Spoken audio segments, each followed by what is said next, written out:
Hello friends, स्वागत है आपका हमारे यूट्यूब चैनल जीके ज्ञान तत्व में।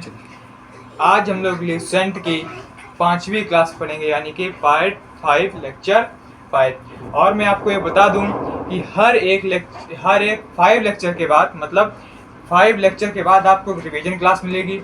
उसमें आपके जितना भी 5 लेक्चर में आपने जितना भी पढ़ा है, जितना भी आपने रिवीजन किया है, रीडिंग की है, उसी से रिलेटेड 20 क्वेश्चन आपके उसमें रहेंगे, जो मैं आपको यहाँ पर सॉल्व करवाऊंगा।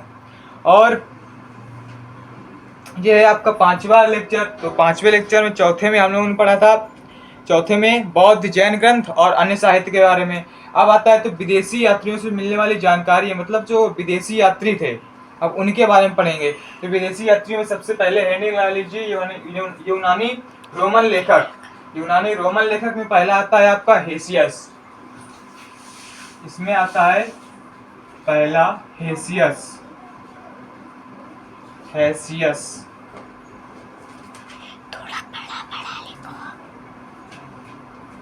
हेसियस ये था। तो यूनानी रोमन लेखक में पहला आपका आता है हेसियस। हेसियस जो था वो है हेसियस, पहला है हेसियस। हेसियस था ईरान का राज्यवेद। हेसियस ईरान का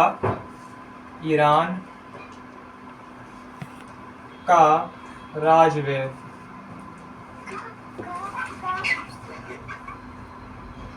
राजवेद। अब ये पहला हो गया।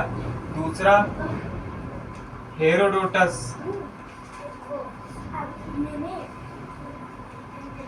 हेरोडोटस हेरोडोटस ये पढ़ा चुके। सबसे पहले लेक्चर में हमने पढ़ाया था कि हेरोडोटस कौन था। हेरोडोटस था इतिहास का जनक। कौन था?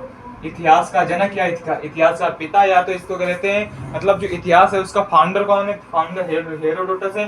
तो उसके यहाँ पर लिख सकते हैं इतिहास का जनक। इतिहास का जनक। तो यूनानी रोमन लेखक में पहला आपका हो गया ईरान का राज्यवेद। दूसरा हो गया हेरोडोटस।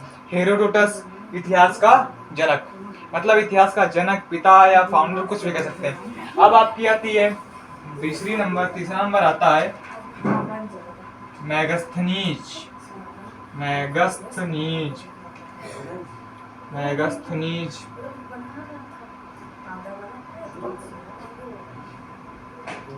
तीसरा है मैगस्थनीज। तो मैगस्थनीज को आप लोग जानते होंगे बहुत अच्छे से।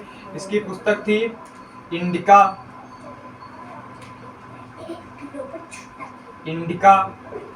और इसकी मैगस्थनीज की जो पुस्तक है इंडिका, उसकी भाषा थी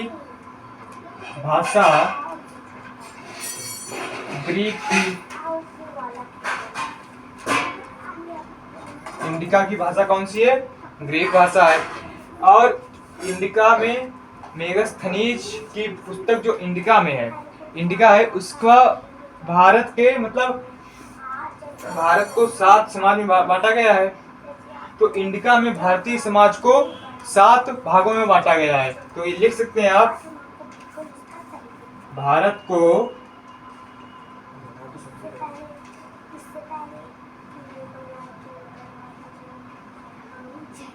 भारतीय समाज को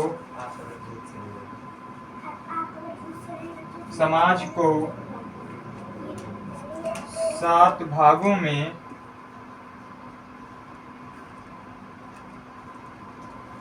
में बांटा गया।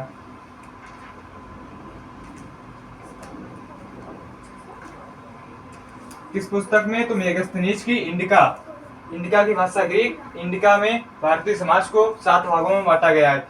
अब ये बात आती है कि मेगस्थनीज किस राजा के दरबार में आया था। यानी मेगस्थनीज जो था, ये लेखक है, ये किस राजा के दरबार में आया था? तो ये आया था चंद्रगुप्त मौर्य के दरबार में। चंद्रगुप्त मौर्य के दरबार में।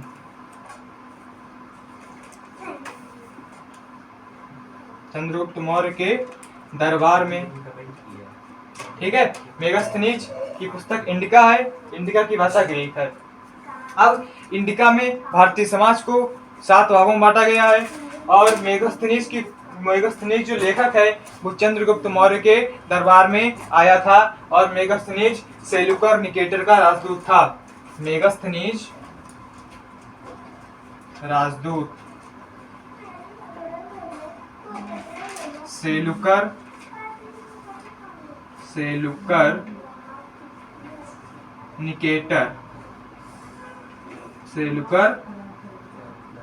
निकेटर का राजदूत था। कौन? मेगास्थनीज। यानी मेगास्थनीज की पुस्तक इंडिका है और इसकी पुस्तक की भाषा ग्रीक है।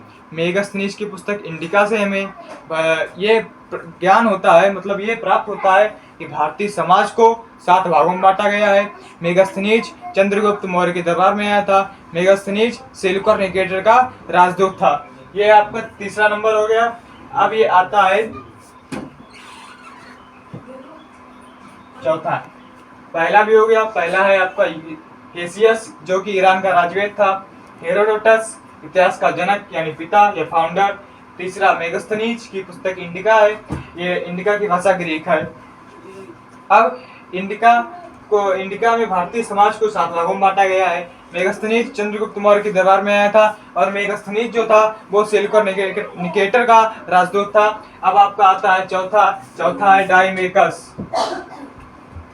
चौथा है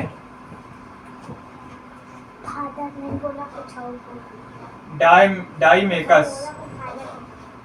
चौथा कौन सा है आपका? डाइमेकस।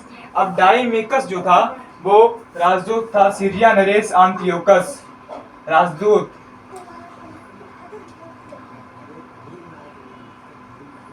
डाइमेकस राजदूत किसका था?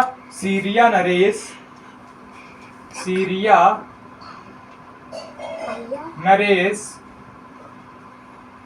सीरिया नरेस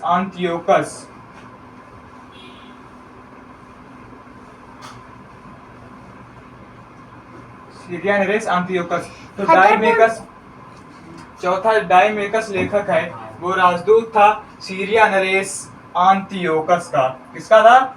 सीरिया नरेस आंतियोकस। अब कभी कभी ये सवाल आता है पेपर में, सीरिया की जो राजधानी है वो कौन सी है? तो सीरिया की राजधानी आपको पता होना चाहिए। सीरिया की राजधानी है दमिश्क। कैपिटल दमिश्क। सीरिया की राजधानी कौन सी है? दमिश्क। तो आपकी 4 हो गए लेखक। पहला हेसियस, दूसरा हेरोडोटस, तीसरा मेगास्थनीज और चौथा आपका हो गया डाइमेकस। अब आता है आपका डायोनिसियस। 5वां नंबर डायोनिसियस।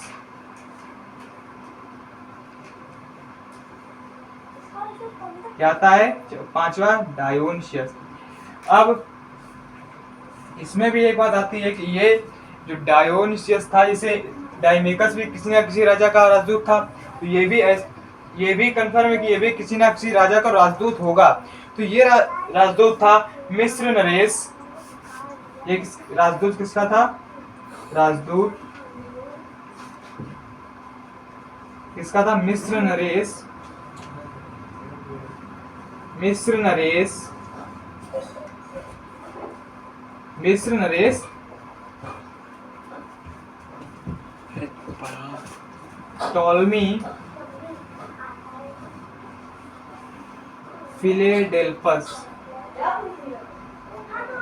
टॉलमी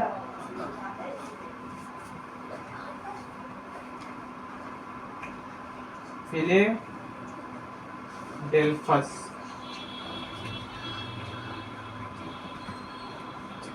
किसका था? डायोनिसियस था राजदूत मिस्र नरेस टॉलमी फिलेडेल्फस। अब जो मिस्र है, मिस्र देश जो है उसकी राजधानी कौन सी है? प्रश्न भी आता है कभी कभी में। तो मिस्र देश की राजधानी है काहिरा। कौन सी है? काहिरा। ये पता लग गया आपको? देखो यूनानी रोमन लेखक सबसे पहले हेडिंग है। और इसमें सबसे पहला आपका आता है हेसियस, जो कि ईरान का राजवेद था। फिर आता है दूसरा हेरोडोटस, इतिहास का जनक, फाउंडर, पिता, कुछ भी कह लो इसको। और मेगास्थनीज तीसरा है। तो मेगास्थनीज की जो पुस्तक है इंडिका है, इंडिका की भाषा ग्रीक है। और मेगास्थनीज की पुस्तक इंडिका में भारतीय समाज को 7 भागों में बांटा गया है। और मेगास्थनीज जो था वो चंद्रगुप्त मौर्य के दरबार में आया था। और मेगास्थनीज सेलुकर निकेटर का राजदूत था। और आपका फिर आता है चौथा नंबर में है डायमेकस। तो ये डायमेकस राजदूत था आपका सीरिया नरेस आंतियोकस का। और इसकी जो सीरिया की वो कैपिटल है दमिश्क है। अब पांचवा आपका है डायोनिसियस। तो इसका राजदूत था मिस्र नरेश टॉलमी फिलाडेल्फस का। और मिस्र देश की राजधानी कौन सी है? काहिरा। तो पहले इसका स्क्रीनशॉट ले लीजिए आप लोग। चलिए अब कहाँ तक हो गया था आपका? 5वें नंबर तो हो गया था। अब 5वें के बाद आपका आता है छठवा। कौन सा आता है? 5वें के बाद आपका आता है छठवा। छठवें में जो आते हैं लेखक वो है टॉलमी। कौन है? टॉलमी। कौन है छठवें? टॉलमी। इनकी जो पुस्तक कौन सी है, मतलब इनकी जो इन्होंने किताब लिखी, बुक लिखी, वो इनकी कौन सी है? तो इनकी जो बुक है, किताब,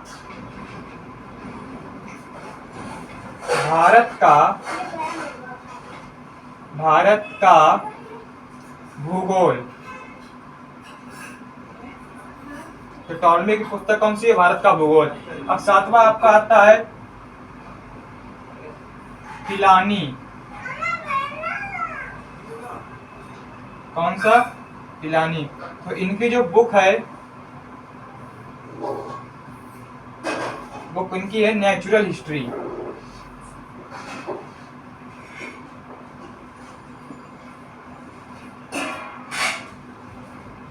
तो इनकी पुस्तक, पिलानी की पुस्तक कौन सी है? Natural history.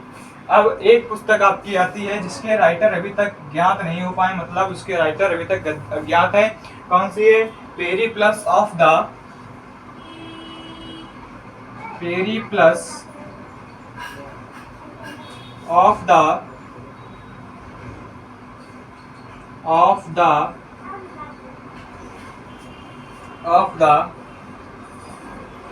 कौन सी? Periplus of the इरिट्रियंसी।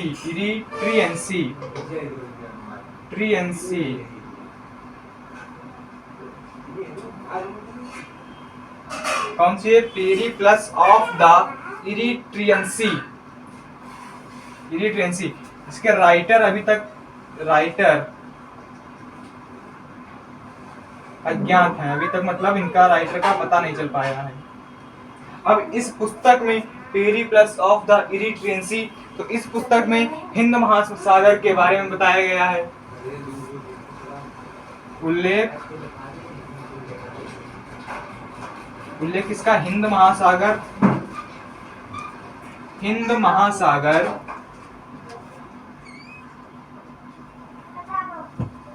तथा इस पुस्तक में हिंद महासागर और हिंद महासागर, बंदरगाह तथा बंदरगाह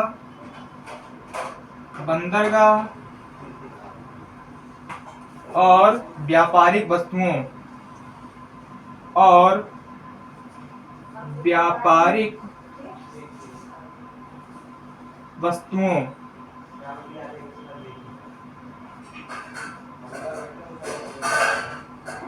मतलब जो पेरिप्लस ऑफ द इरिट्रियंसी पुस्तक है, इसके राइटर भी अज्ञात है।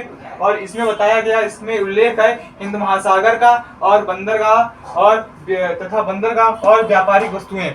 मतलब इसमें बंदरगाह मिले, हिंद महासागर का भी इसमें उल्लेख है और व्यापारिक वस्तुएं जो मिली थी उसका भी उल्लेख पेरिप्लस ऑफ द इरिट्रियंसी पुस्तक में दिया गया है। इसके राइटर अभी अज्ञात है। इसका भी स्क्रीनशॉट ले लीजिए। फिर इसके बाद चलते हैं चीनी यात्री, मतलब चलिए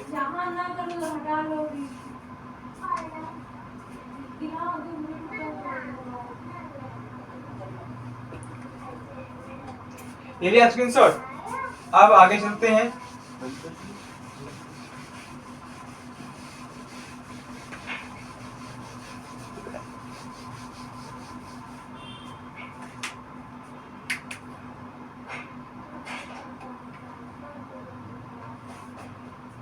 ये पहला हो गया यूनानी लेखक। अब दूसरा आपका आता है चीनी लेखक, मतलब चीन साइड से आए थे चीनी लेखक। अब चीनी लेखक में भी आते हैं कम से कम 5-6 लेखक, तो उनका भी यहाँ पर हम लोग अध्ययन करेंगे। पहला हेडिंग लगा लीजिए, पहला है आपका फाह्यान। पहला है फाह्यान। पहला है फाह्यान। तो पहला फाह्यान है। अब फाह्यान की जो लेखक था उसकी पुस्तक कौन सी है? तो इसकी पुस्तक है, इसकी फाह्यान की जो बुक है, बुक इसकी है फुकोकी।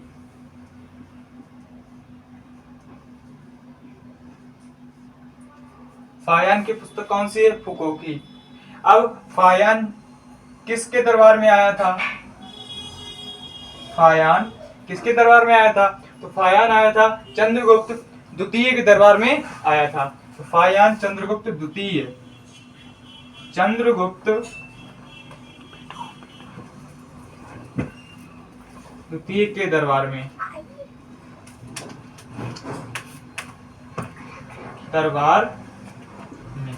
यानी जो फाह्यान चीनी यात्री था, चीनी लेखक था, उसकी पुस्तक कौन सी है? फुकोकी। और इस किसके दरबार में आया था? तो चंद्रगुप्त द्वितीय जो थे उसके दरबार में आया था। अब आता है आपका ह्वेनसांग, दूसरा ह्वेनसांग।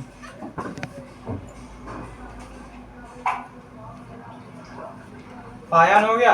अब आपका आता है ह्वेनसांग। तो ह्वेनसांग की पुस्तक है, ह्वेनसांग की पुस्तक है सीयूकी।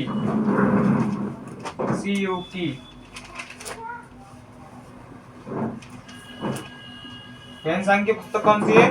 सीयूकी। अब ह्वेनसांग हर्षवर्धन के दरबार में आया था। ह्वेनसांग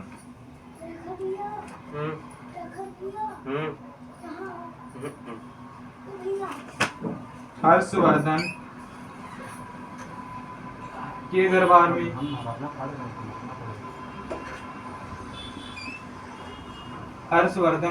में आया था। ह्वेनसांग की पुस्तक सीयूकी है और ये आया था हर्षवर्धन के दरबार में। अब आता है ह्वेनसांग की जो पुस्तक, मतलब ह्वेनसांग की जीवनी है जो पुस्तक, तो सीयूकी हो गई, और ह्वेनसांग हर्षवर्धन के दरबार में आया था। अब ह्वेनसांग की जीवनी लिखी थी हवली, जो कि ह्वेनसांग का मित्र था। जीवनी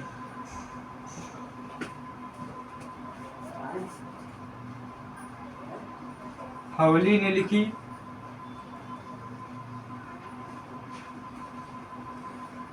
किसने लिखी? हवली ने। और जो कि ह्वेनसांग का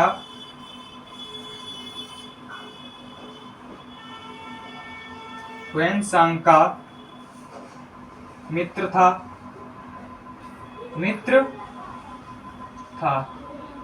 मतलब ह्वेनसांग की जीवनी किसने लिखी? हवली ने लिखी, जो कि मतलब ह्वेनसांग का मित्र था। और ह्वेनसांग की पुस्तक है आपकी सीयूकी। ह्वेनसांग हर्षवर्धन के दरबार में आया था।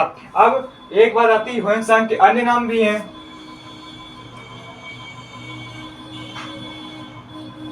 ह्वेनसांग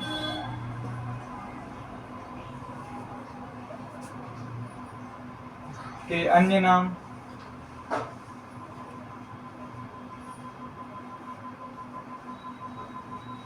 ह्वेनसांग के अन्य नाम, तो पहला है यात्रियों का राजकुमार।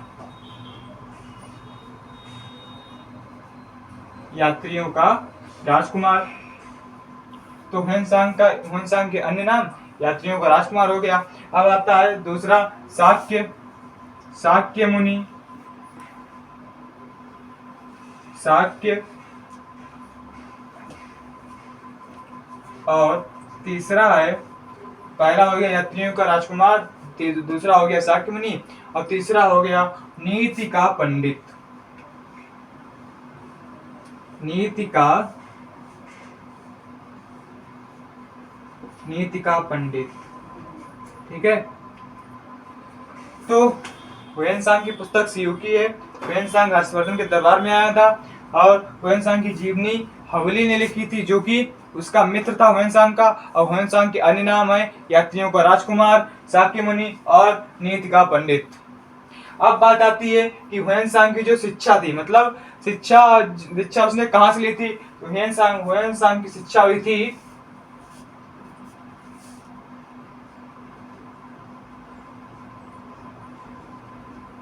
शिक्षा नालंदा विश्वविद्यालय से। किससे?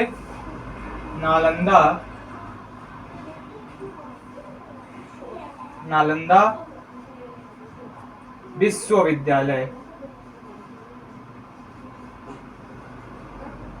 कहां से हुई थी? तो हुएनसांग की शिक्षा हुई थी नालंदा विश्वविद्यालय से। और नालंदा विश्वविद्यालय बनवाया किसने था?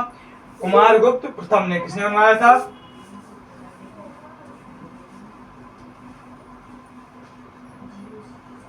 कुमारगुप्त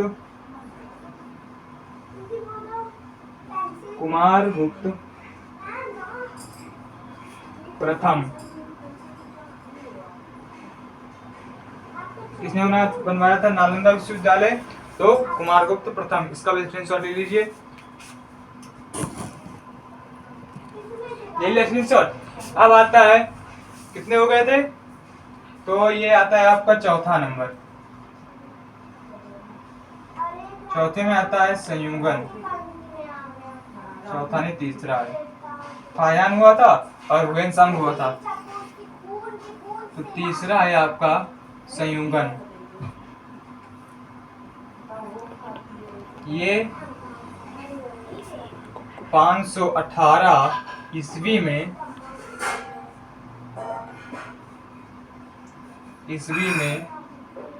भारत आया था। और चौथा है आपका तो तीसरा होगा संयुगन और चौथा है इत्सिंग। चौथा है इत्सिंग।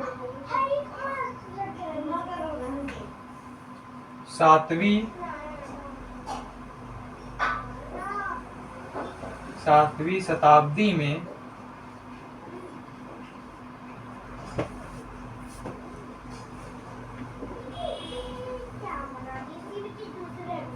भारत आया। देखो चीनी लेखक में एक हो गया फायान, हुएनसांग और संयुगन इत्सिंग। और इत्सिंग जो था वो सातवीं शताब्दी के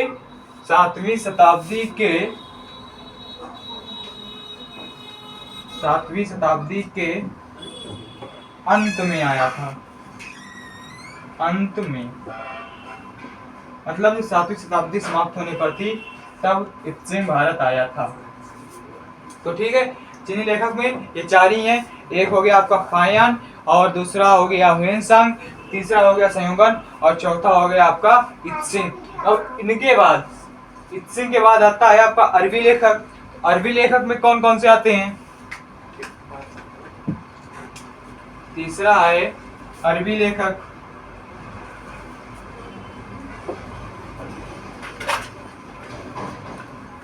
तीसरा अरबी लेखक।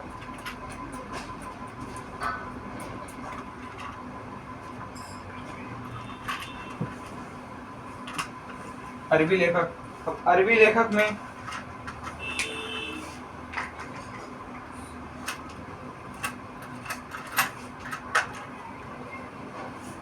में पहला आता है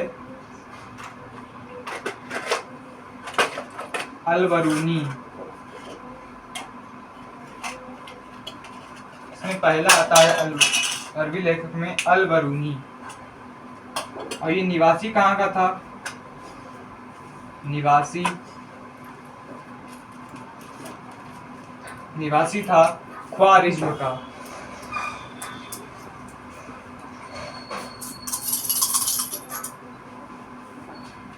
कहाँ का निवासी था? ख्वारिज्म का। ठीक है, तो अलबरूनी जो था वो निवासी था ख्वारिज्म का। ओके, अब ख्वारिज्म का जो आधुनिक नाम है, ख्वारिज्म का आधुनिक नाम,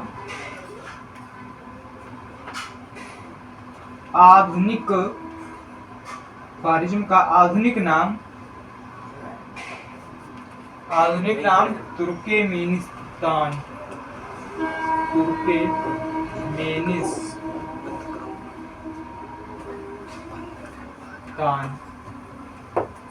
मतलब अलबरूनी निवासी कहाँ का था?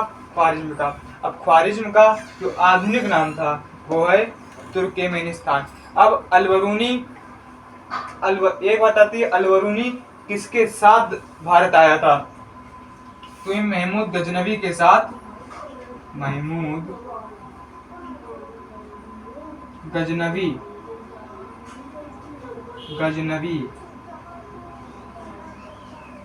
के साथ, महमूद गजनवी के साथ भारत आया।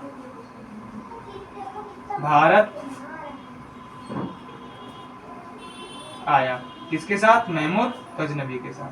कौन? अलबरूनी महमूद गजनवी के साथ भारत आया। और अलबरूनी आपका निवासी था ख्वारिज्म का जो आधुनिक नाम है वो है तुर्कमेनिस्तान। अब बात आती है अलबरूनी की पुस्तक कौन सी है? तो इसकी जो पुस्तक है,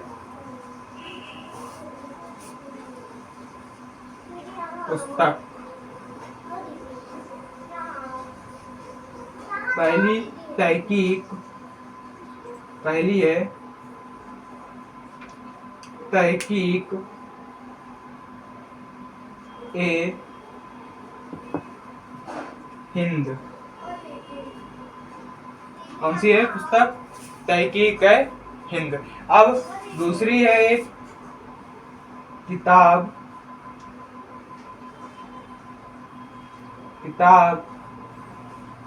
उल हिंद। ठीक है,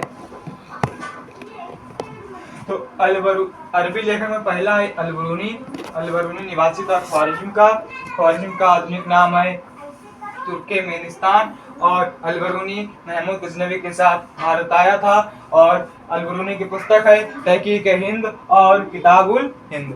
अब इसके बाद आपको आता है इब्न बतूता। पहला हो गया अरबी लेखक में, दूसरा इब्न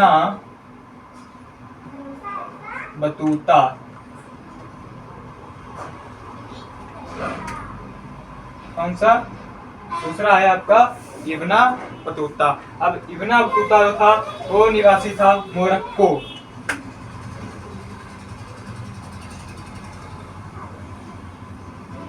निवासी कहाँ का था? मोरक्को।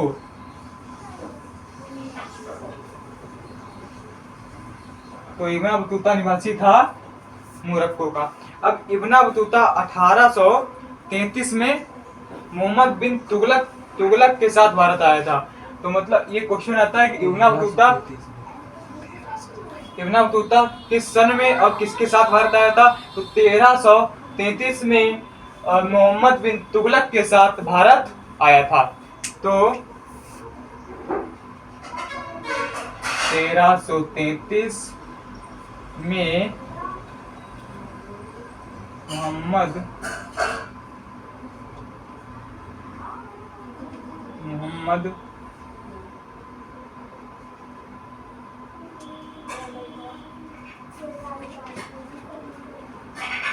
1333 में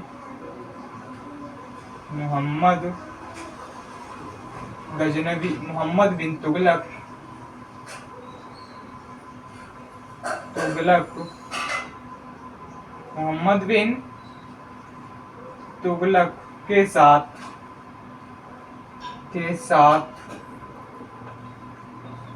भारत आया।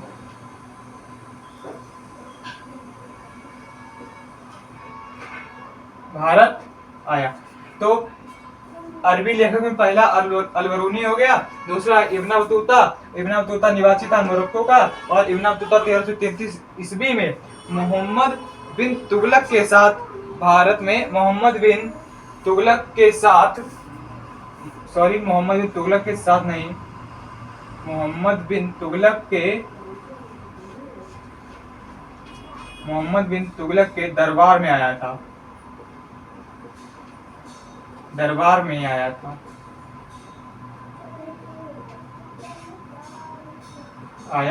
किस सन में? 1333 ईस्वी में। तो 1333 में मोहम्मद बिन तुगलक के दरबार में कौन आया था? तो आप बता सकते हैं, इब्न बतूता।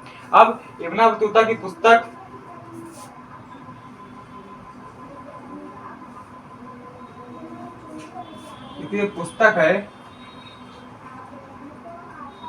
पुस्तक है इसकी रिहला। कौन सी है? रिहला। और रिहला जो है वो है यात्रा वृत्तांत।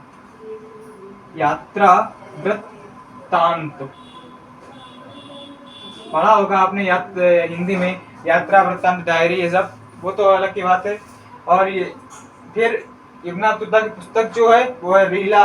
और रिहला इब्न बतूता मतलब रिहला जो है वो यात्रा वृत्तांत है। अब एक बात आती है यहाँ पर, जो सुलेमान एकमात्र अरब यात्री था जिसने भारत व चीन की यात्रा की। सुलेमान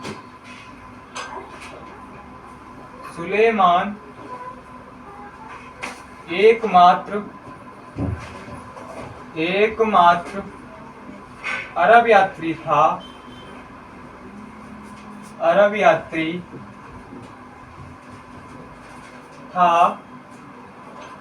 जिसने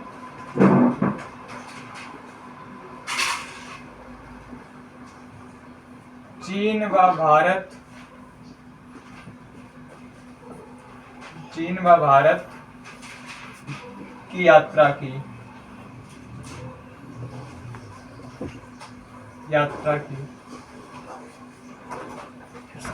ये क्वेश्चन आता है कभी कभी, कौन सा एक ऐसा लेखक था जिसने चीन व भारत की यात्रा की? तो आप बता सकते हैं, सुलेमान एकमात्र अरब यात्री था जिसने चीन व भारत की यात्रा की थी। अब आपका आता है, इसका पहले स्क्रीनशॉट ले लीजिए। स्क्रीनशॉट। अब आता है आपके, देखो, चीनी लेखक हो गए, अरबी लेखक हो गए, यूनानी भी हो गए। अब कुछ लेखक ऐसे हैं जो अन्य लेखक के अंदर करते हैं। तो चौथा अन्य लेखक।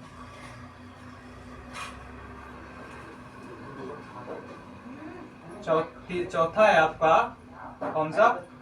तो चौथे में पहला आपका लगा लीजिए हेडिंग। पहला है आपका तारानाथ। अन्य लेखक में हेडिंग है पहली तारानाथ।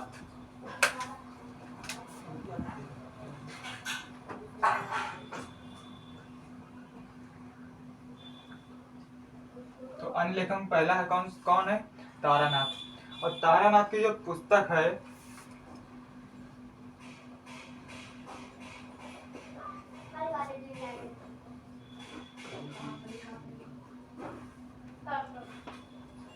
कयुंगर।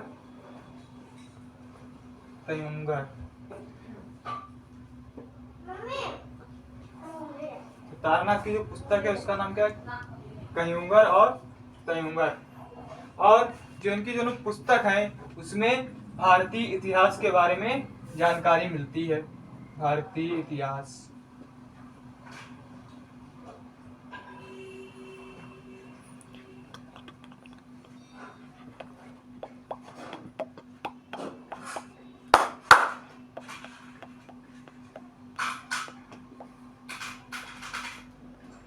का उल्लेख।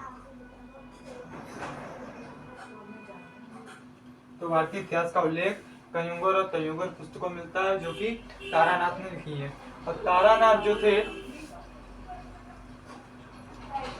तिब्बती लेखक थे। तिब्बती लेखक।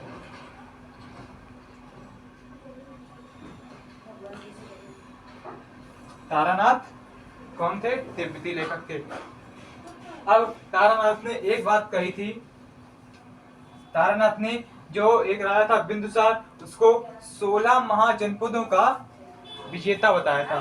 तो यहाँ पर लिख दीजिए, तारानाथ ने बिंदुसार को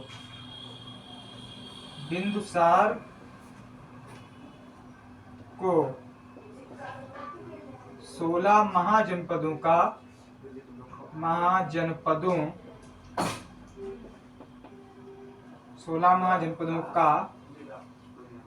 उल्लेख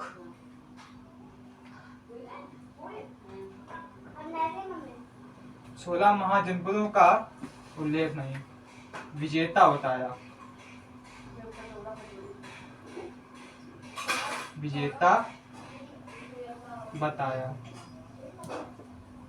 तो ये भी हो गया। अन्य लेखक में पहला हेडिंग आपकी तारानाथ है। तारानाथ की पुस्तक है संयुगर, और इन दोनों पुस्तकों से मिलता है भारतीय इतिहास का उल्लेख। और तारानाथ जो था वो तिब्बती लेखक था। तारानाथ ने बिंदुसार को 16 महाजनपदों का विजेता बताया था। अब एक आता है आपका, पहला हो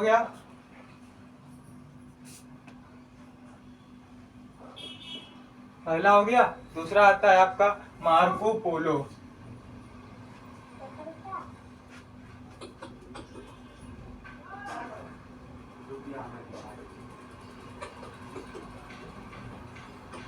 दूसरा आता मार्को पोलो। यह है पांड्य देश की यात्रा पर आया था।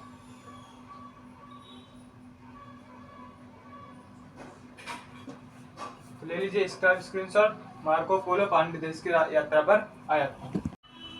तो ले लिया स्क्रीनशॉट। अब ये यहीं पर समाप्त होता है।